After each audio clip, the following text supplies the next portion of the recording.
নমস্কার বন্ধুরা, আমার চ্যানেলে আপনাদের সকলকে স্বাগত জানাই। আশা করি আপনারা সবাই ভীষণ ভালো আছেন। আমাদের পুজো তো কেটেছে, বেশ কিছুদিন হয়ে গেল।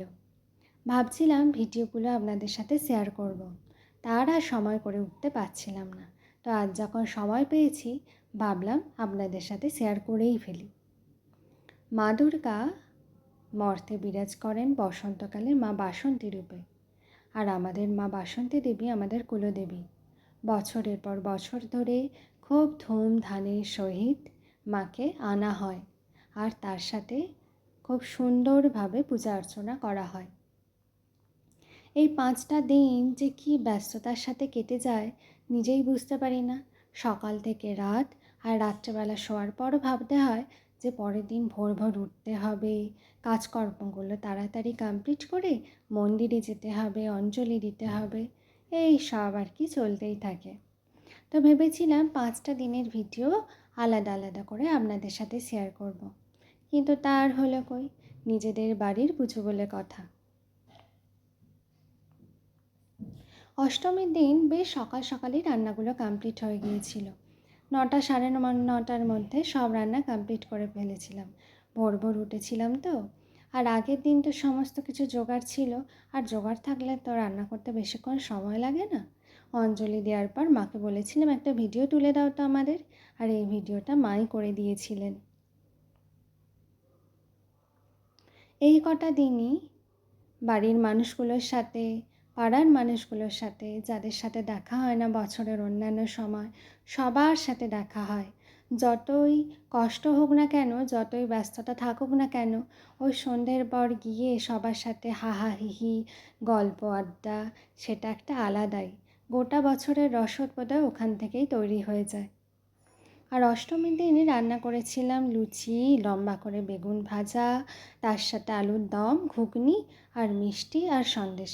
এর থেকে বেশি কিছু আর করে উঠতে পারিনি, কারণ গরমটা এত প্রচণ্ড পড়ে গেছে না, আর রান্নাঘরে বেশিক্ষণ থাকতেও খুব কষ্ট হয়। খাওয়া দাওয়া কমপ্লিট করে দুপুরে একটু রেস্ট নিয়ে আবার 4টের সময় মন্দিরে যেতে হয়েছিল, কেননা 4টের সময় নির্ঘণ্ট ছিল সন্ধি পূজার। আর সন্ধি পুজোটা খুব শুভ, মনে করা হয় মা নাকি এই সময় একবার আসেন। আর সন্ধেবেলা অষ্টমীর দিন হয় চাঁচর। চাঁচরের দিন প্রতি বছরই হালকা ঝড় বৃষ্টি হয়, আর এবছর একটু তার লেশমাত্র নেই। আর চাঁচরের আগুন এত বেশি তাপ ছিল যে তার ধারে কাছে তো যাওয়া দূরের কথা, অনেকটা বেশ কিছুটা দূরেই দাঁড়িয়েছিলাম। এইভাবে তো সুন্দর করে অষ্টমীর দিনটা কেটে গেল। এর পরের দিন নবমী। নবমীর দিন থাকে ধনু পোড়া, কুমারী পূজা। কুমারীকে খাওয়ানো ভীষণ শুভ মানা হয়। ধনু পোড়া এগুলো দেখাও খুব শুভ, তাই সেগুলোতে উপস্থিত থাকতেই হয়। আর নবমীর দিন দুপুরবেলা বন্ধুরা অনেক কিছু রান্না করেছিলাম, যেহেতু 5 তরকারি খেতে হয় তার জন্য। যতটুকু মনে পড়ছে, মুগ ডাল, আলু ভাজা, বেগুন ভাজা, পটল ভাজা, চিংড়ি মাছ দিয়ে একটা পটলের তরকারি হয়েছিল, মাছের ঝাল হয়েছিল, চাটনি হয়েছিল। আর সেদিন না মাংসটা করিনি দুপুরবেলা। আর রাত্রেবেলা হয়েছিল পোলাও, চিকেন কষা আর মাটন কষা। এগুলো সব অর্ডার করেছিলাম বাইরে থেকে, কারণ সেদিনে রান্না বান্না করে তারপরে আবার পুজো দেখতে যাওয়া, মন্দিরে থাকা, সেগুলো সম্ভব হচ্ছিল না। আর দশমীর দিন মায়ের সুতো কাটার পর ঠাকুরমশাইরা আমাদের বাড়িতে খেয়েছিলেন। দুপুরবেলাও সেদিন বেশ অনেক রকম পদ রান্না হয়েছিল।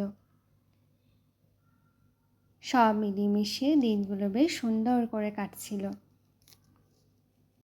এই 5টা দিন এতটা ব্যস্ততার মধ্যে কাটার পরেও দশমীর পর থেকে কিন্তু যেন পরিবেশটাই পুরোপুরি থমকে যায়। এই ঝড়ের মতন, ঝড়ের গতিতে বয়ে চলা সময়গুলো যেন হঠাৎ করেই কোথাও একটা স্তব্ধ হয়ে যায়।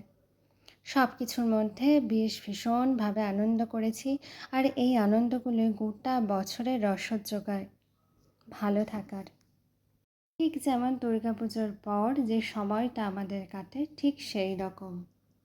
নবমীর দিন রাতে ফাংশন হয়, বাচ্চাদের নাচ গান, অর্কেস্ট্রা হয়, বেশ ভালো লাগে দেখতে। তারপর তো এখানে বরণ করা, বরণ শেষে সিঁদুর খেলা। তার ভিডিও করা হয়নি যদিও, কিন্তু ফটো তো অবশ্যই তুলেছি। খুব মজা করে কেটেছে সময়টা। এবার মায়ের যাওয়ার পালা, মায়ের বিদায়ের পালা। মা সকলের ভালো করুন, মঙ্গল করুন, সবাই সুখে থাকুন, শান্তিতে থাকুন। আর হ্যাঁ, আমার ভিডিওটা কিন্তু ভালো লাগলে অবশ্যই একটা কমেন্ট করবেন। ভালো থাকুন সবাই।